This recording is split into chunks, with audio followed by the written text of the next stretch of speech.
हर हर महादेव, जय श्री कृष्ण। आइए आपको अगहन अर्थात मार्गशीर्ष के पावन पवित्र महीने में 5 माताओं की कथा सुनाती हूँ। कहा जाता है इस पावन पवित्र महीने में और आज के शुभ दिन में यह कहानी सुनी जाए तो अनंत गुना लाभ मिलता है। देर ना करते हुए आरंभ करते हैं। सबसे पहले प्रेम से बोलिए सीताराम भगवान की जय। कथा के अनुसार सबसे पहले आराधना की जाती है। आराधना इस तरह से है।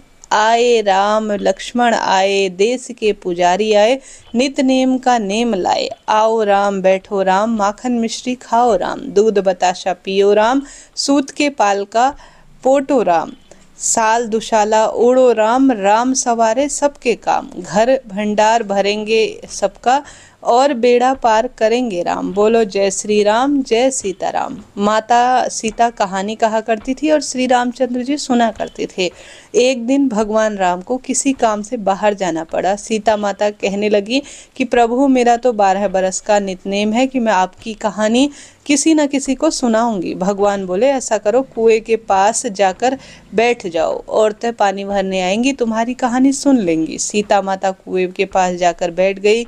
एक बहू आई, रेशम जड़ी की साड़ी पहनकर रखी हुई थी और सोने का घड़ा लिए हुए थी। सीता माता बोली बहन मेरे 12 बरस का नियम है कि मैं किसी न किसी को कहानी सुनाती हूँ। बहू बोली नित नेम की तो मैं कहानी सुन लूंगी, पर अभी मुझे बहुत देर हो गई है, घर में सास लड़ाई करेगी। उसने कहानी नहीं सुनी। घर आई तो रेशम जड़ी की जो साड़ी थी वह फट गई। सोने का जो घड़ा था वह मिट्टी का हो गया।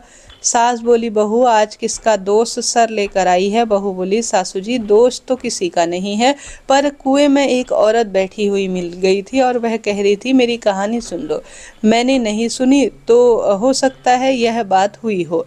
अगले दिन सास बोली वही साड़ी पहन कर जा और घड़ा भी वही लेकर जा, सीता माता वहाँ पर तुझे बैठी हुई मिल जाएंगी। बहू ने ऐसा ही किया और जो है वहाँ पर सीता माता उसने पाई। उन्होंने कहा मेरी कहानी सुन ले बहन। सास बोली बहन मैं आपकी कहानी 4 बार सुन लूँगी। सीता माता ने कहानी कही और सास ने जो है बहू के बदले चुपचाप बैठकर सुन ली। सास जब घर गई तो उसकी फटी साड़ी रेशम की हो गई, सोने का घड़ा और अधिक सुंदर हो गया। बहू कहने लगी सासू जी आप कैसे सब सही कर लाई हो। सास बोली जो दोष तूने निकाला था, जो तू दोष लेकर आई थी, वह मैं दोष उतार कर आई हूँ। बहू ने पूछा ऐसा वह कैसे हुआ और वह कौन थी। सास बोली वह सीता माता थी, पुराने से नया कर देती हैं, खाली घर भंडार से भर देती हैं, लक्ष्मी जी का वास कर देती हैं और जो कुछ इच्छा हो उसे भी पूरी कर देती है। बहू ने कहा अच्छा ऐसी कहानी मुझे भी सुना दो। सास बोली भाई तू भी सुन ले। राम आए लक्ष्मण आए, देश के पुजारी आए, नित नेम का नेम लाए। आओ राम बैठो राम, माखन मिश्री खाओ राम, दूध बताशा पियो राम, सूत के फटका पाटो राम। साल दुशाला ओढ़ो राम, राम सवारी सबके काम। खाली घर भंडार भरेंगे, सबका बेड़ा का पार करेंगे।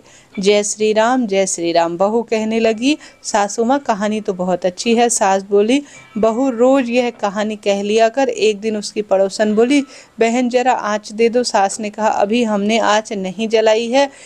वह बोली तू 4 बजे से उठकर क्या कर रही थी। वह बोली हम नहा धोकर पूजा पाठ करते हैं और सीताराम जी की कहानी नित नेम से सुनते हैं। वह बोली इससे क्या होता है। सास बोली सीता माता की कहानी कहने से अटूट भंडार भरते हैं, सारे काम सिद्ध हो जाते हैं। पड़ोसन बोली ऐसी कहानी तो मुझे भी सुना दो। सास बोली ले भाई तू भी सुन ले। राम आए लक्ष्मण आए, देश के पुजारी आए, नित नेम लाए। आओ राम बैठो राम, माखन मिश्री खाओ राम, दूध बताशा पियो राम, सूत के पल का पाटो राम। साल दुशाला ओढ़ो राम, राम सवारी सबके काम। खाली घर भरेंगे राम, सबका बेड़ा पार करेंगे राम। जय श्री राम, जय श्री राम। पड़ोसन कहने लगी बहन कहानी तो बहुत ही अच्छी लगी। अब पड़ोसन भी नित नेम से सीताराम जी की कहानी सुनने लगी और सुनाने लगी। उसके भी भंडार भर गए और सीताराम जी जैसी भंडार सबके भरे उसी तरह से सभी के भंडार भरना। लक्ष्मी जी का वास हो, अन्नपूर्णा का सदा सर्वदा प्रवास हो। ऐसी प्रार्थना करते हुए हुए प्रेम से बोलिए सीताराम भगवान की जय। अब सुनते हैं अन्नपूर्णा माता की कथा। प्रेम से बोलिए अन्नपूर्णा माता की जय।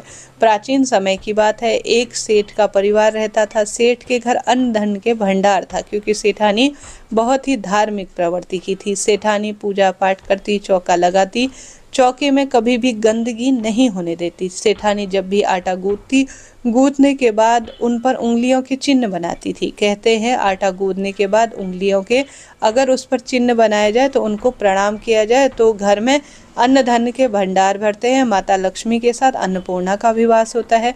सेठानी इसी प्रकार सुबह शाम के आटे बनाने के लिए आटे की जो लोइयाँ गूंथती, उन पर उंगलियों के निशान छोड़ती। इस पर घर में माता लक्ष्मी के साथ अन्नपूर्णा का भी वास था। सेठ सेठानी को एक ही पुत्र था। धीरे धीरे वह बड़ा हुआ, उसकी शादी हो गई। जब नई बहू घर में आई तब कुछ महीने के बाद सेठानी घर की और रसोई की पूरी जिम्मेदारी अपनी नई बहू को दे दी। अब घर के जो बहू थी वह सारा काम अच्छे से करती। बहू को पूर्वजों की रीति रिवाज के बारे में ज़्यादा पता नहीं था। उसको जितना भी आता वह मन लगा कर करती थी।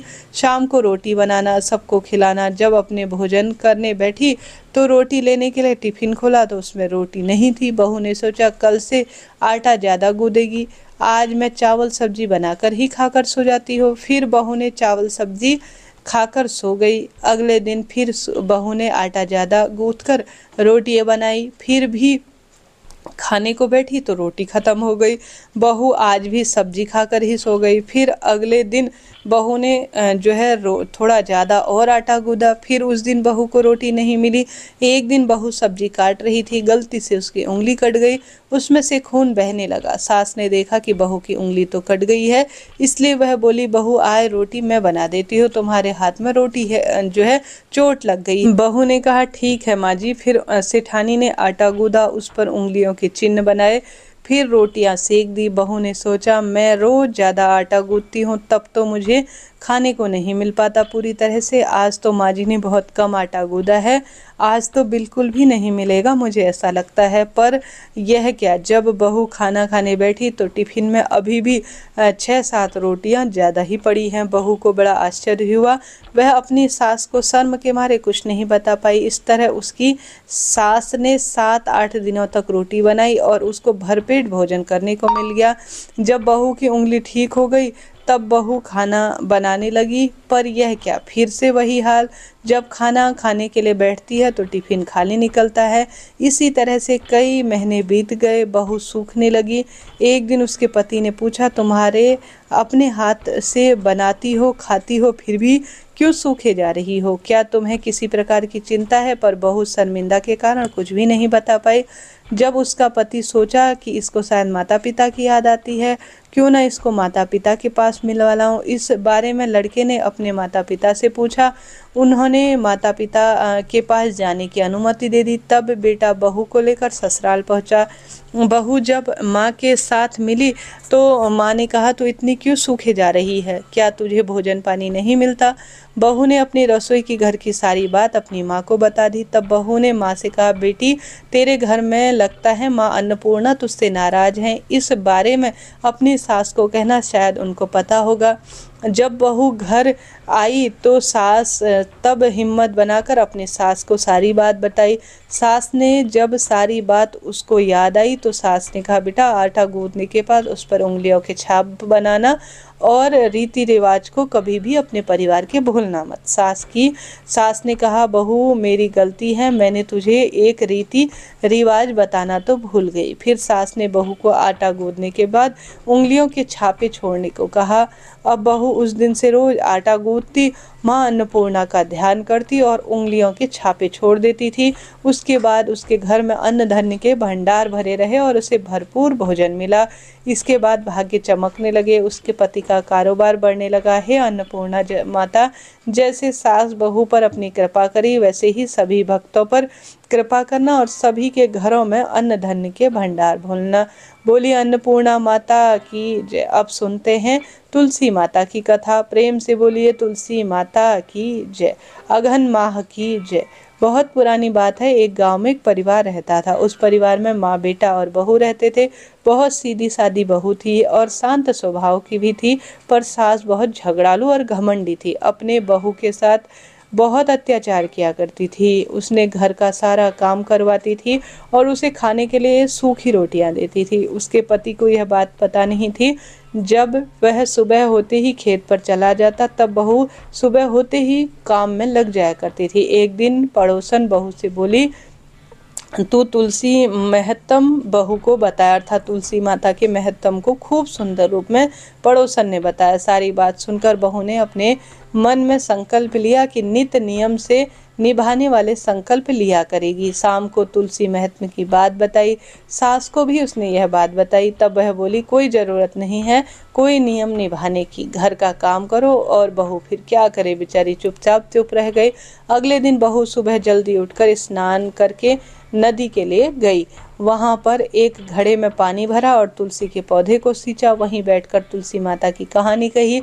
बहू यही नियम पूरे महीने करने का सोच लिया था मन ही मन। सास के जगाने से पहले बहू घर के सारे काम करती और रोज यही कार्य किया करती थी। किसी तरह आधा महीना बीता। एक दिन सास जल्दी उठ गई। उसने देखा घर में बहू नहीं है। वह समझ गई कि यह जरूर तुलसी माता को सींचने गई है।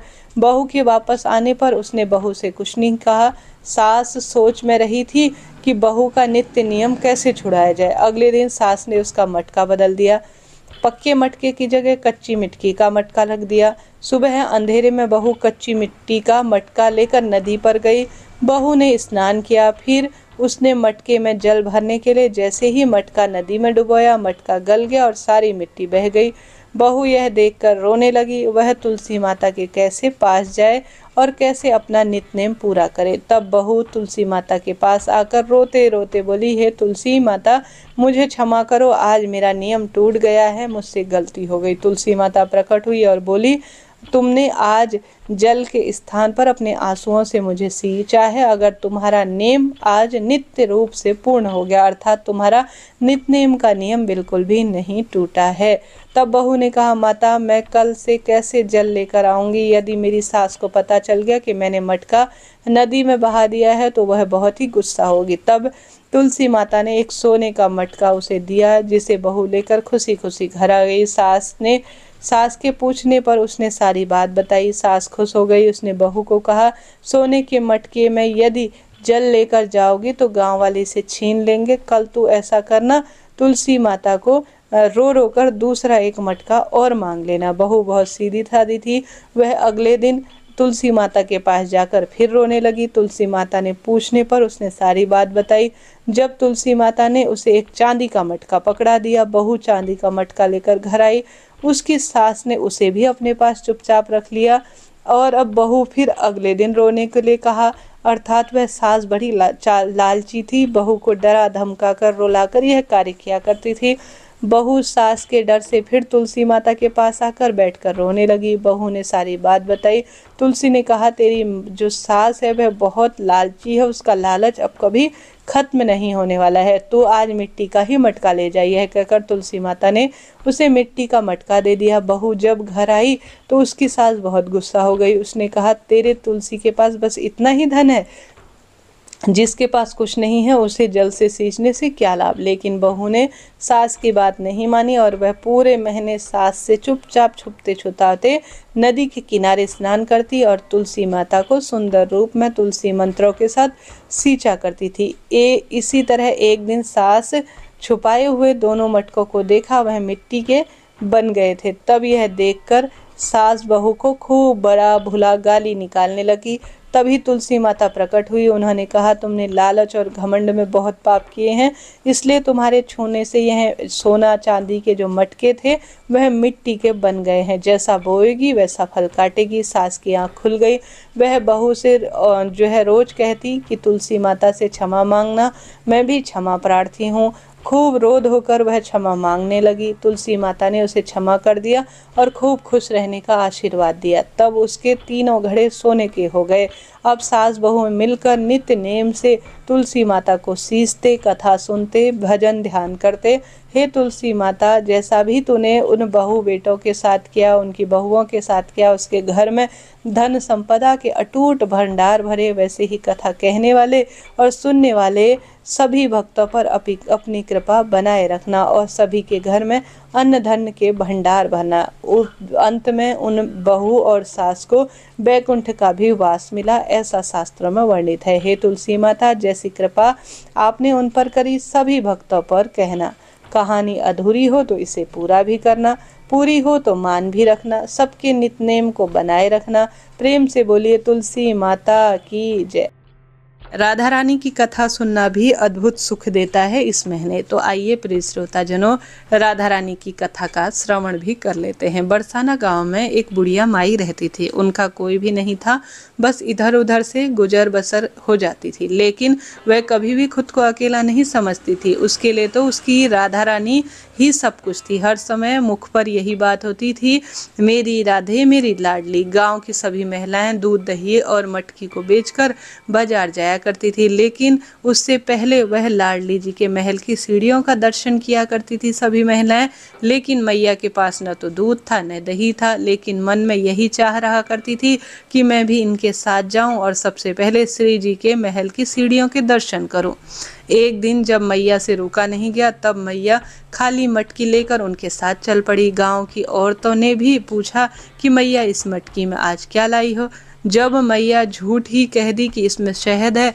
मैया जब सबके साथ श्री जी के महल की सीढ़ियों के पास पहुंची तो मैया को ऐसा लगा कि जैसे उनको आज ही सब कुछ मिल गया है, जिसकी उन्होंने कल्पना भी नहीं की थी। बस मुख में एक ही नाम रटे जा रही थी, मेरी लाडली श्री राधे। जब यही सिलसिला कुछ दिनों तक चलता रहा तो गांव के कुछ लोगों के साथ वह घाट पर जा ही रही थी। उन्होंने मैया से पूछा कि मैया मटकी में क्या बेच रही हो। मैया ने बताया शहद है इसमें। जब किसी ने मैया से शहद देने को कहा तो मैया ने झूठ पाट का ही एक पत्ते पर शहद मटकी से निकाल कर दे दिया, लेकिन देखकर उसमें से कुछ भी नहीं था। वृद्ध महिला क्या देती, इसलिए दिमाग में कुछ कमी आ गई है। सब इसी तरह से मैया का मजाक उड़ाने लगे। इसलिए झूठ माट के पैसे भी कुछ लोग ऐसे ही मजाक में दे दिया करते थे, लेकिन जैसे ही उसके द्वारा पत्ते पर उंगली रखते थे उसमें अचानक शहद प्रकट हो जाता था और एक अद्भुत मिठास और खुशबू वाला शहद जिह्वा पर आ जाता था। उसमें से 2-3 बार ऐसा ही हुआ। उसने हर बार वही शहद वाला स्वाद जिह्वा पर आया, लेकिन पत्ते पर तो कुछ भी नहीं था। एक तरह से यह चमत्कार रूप में था। उसने देखा तो मैया की मटकी भी खाली थी। यह बात धीरे धीरे पूरे गांव में फैल गई। अब तो मैया के पास भीड़ लगी रहती थी उस शहद के स्वाद के लिए। सब यही कहते कि मैया के पास जादू की मटकी है, इसमें अद्भुत शहद निकलता है। पूरे गांव का एक मस्तीखोर लड़का जिसे एक शरारत सूझी, वह जादुई मटकी के पास होनी चाहिए, यह सोचने लगा। वह बुढ़िया माई क्या करेगी इस जादुई मटकी का, मैं इसके लिए बहुत सारा पैसा कमाऊंगा। एक दिन उसने मैया के घर चुपके से प्रवेश किया और मटकी चोरी करने की सोची और लाकर वह अपने पास उस मटकी को रख दिया। उसमें से देखा तो अंदर मधुमक्खियों का जो ढेर था वह चिपका हुआ था।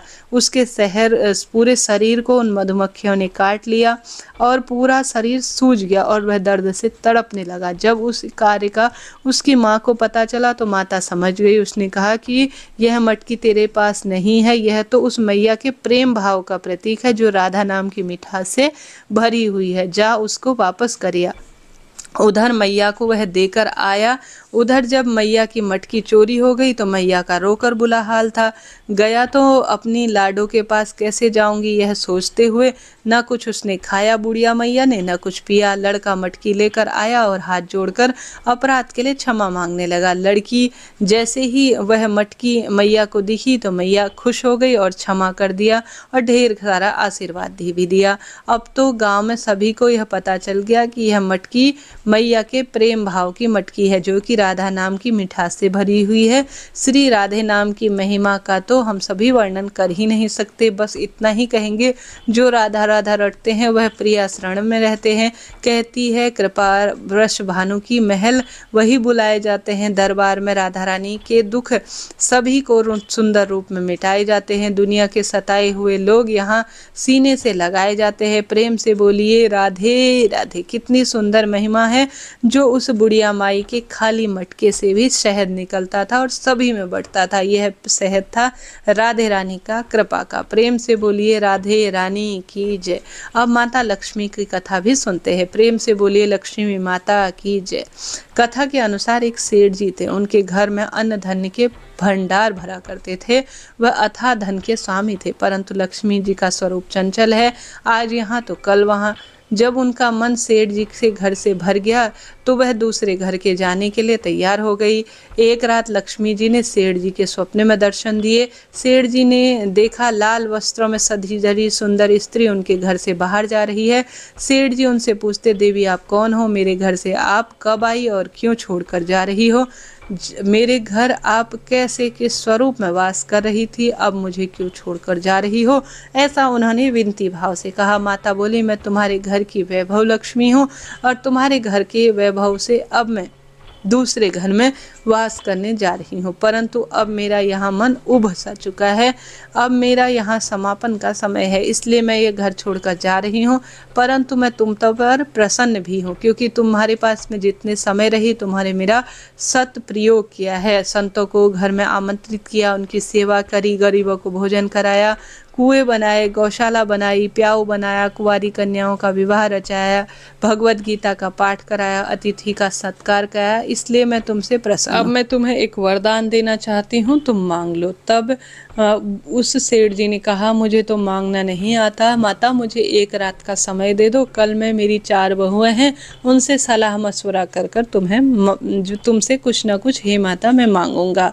तब ऐसा कहते हुए माता अंतर्ध्यान हो गई। अब सेठ जी ने सुबह उठते ही 4 बहुओं को बुलाया और उनसे सपने के बारे में बताया और सबसे सलाह मांगी। सेठ जी की सबसे बड़ी बहू बोली, पिताजी आप तो सारा गोदाम अनाज से भरवा लो ताकि हमें खाने की कमी ना हो। सेठ जी ने दूसरी बहू से पूछा तो वह बोली, पिताजी इतने अनाज रहेंगे तो इसमें कीड़े पड़ जाएंगे, तो पिताजी आप ऐसा करो सोने चांदी खूब सारा मांग लो। सेठ जी सोच में पड़ गए। तीसरी बहू बोली, पिताजी ऐसा करो आप 4-6 महल मांग लो सोने चांदी के, खूब पैसा होगा, पीढ़ियां बैठ कर खाएंगे। सेठ जी सोच में पड़ गए। तब थोड़ा सा एक बहू सीधी थी, मध्यम वर्गीय परिवार से थी और वह धार्मिक प्रवृत्ति की थी। वह बोली, पिताजी लक्ष्मी जी को आना हो जाना हो वह अपनी इच्छा अनुसार रह जाएंगी और चले जाएंगी। हम ऐसा करते हैं जिससे कि हम कुछ ऐसा मांगते हैं जिससे धन संपदा की जीवन भर कमी ना हो और सदा सर्वदा परिवार में पैसा टिके रहे। इसके लिए हम ऐसा करते हैं, धन रहेगा तो हमारी जो पीढ़ियां हैं वह आलसी होंगी, अहंकारी हो जाएंगी। इसलिए पिताजी कुछ ऐसा मांगते हैं जिससे कि हमारे जीवन में सदा सर्वदा कृपा बनी रहे, सज्जनों की पूजा होती रहे, हरि कथाएं होती रहे, मेहमान आए तो उनका सत्कार होता रहे और साथ के साथ परिवारों के सदस्यों के बीच भी प्रेम बना रहे।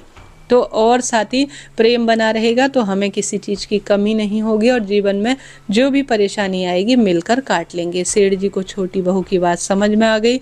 वह खुशी खुशी रात होने का जो इंतजार था वह करने लगे। रात हो गई। माताजी फिर सेठ जी के सपने में आई और सेठ जी से पूछा, अपनी बहू से पूछा, बोल तुझे क्या चाहिए? सेठ जी ने कहा, हे माते यदि आप प्रसन्न हैं तो मुझे यह वरदान दीजिए कि मेरे घर में हरि कीर्तन होता रहे, संतों की सेवा होती रहे, अतिथियों का आदर सत्कार होता रहे, परिवार के सदस्यों में प्रेम बना रहे। यह सुनकर माता चौंक गई और कहती हैं, यह तुमने सब कुछ मांग लिया। जिस घर में हरि कथा होगी, संतों की सेवा होगी, वहाँ तो साक्षात नारायण वास करते हैं और जहाँ नारायण वास करेंगे वहाँ स्वयं ही वास होगा। यह वरदान मांगकर तुमने तो मुझे हमेशा के लिए अपने घर पर रहने को विवश कर दिया। ऐसा कहकर लक्ष्मी जी सेठ जी के घर स्थायी रूप से वास करने लगी। हे लक्ष्मी माता, जैसे आपने सेठ जी के घर में सदा सदा रहने का जो है निश्चय किया, वैसे ही सभी के घर में सदा सर्वदा रहने का आप वरदान देना। कथा कहने सुनने वाले और हुंकारा घरने वाले के घर में सदा सर्वदा लक्ष्मी जी का वास हो। बोले लक्ष्मी माता। प्रिय श्रोताजनों, यह पंच माताओं की कथा मैंने आपको सुनाई। जरा सा भी वीडियो उचित उपयोगी रहते हैं तो कमेंट्स बॉक्स में जय माता दी लिखें और वीडियो को लाइक शेयर सब्सक्राइब जरूर करें। राधे राधे, जय श्री कृष्ण।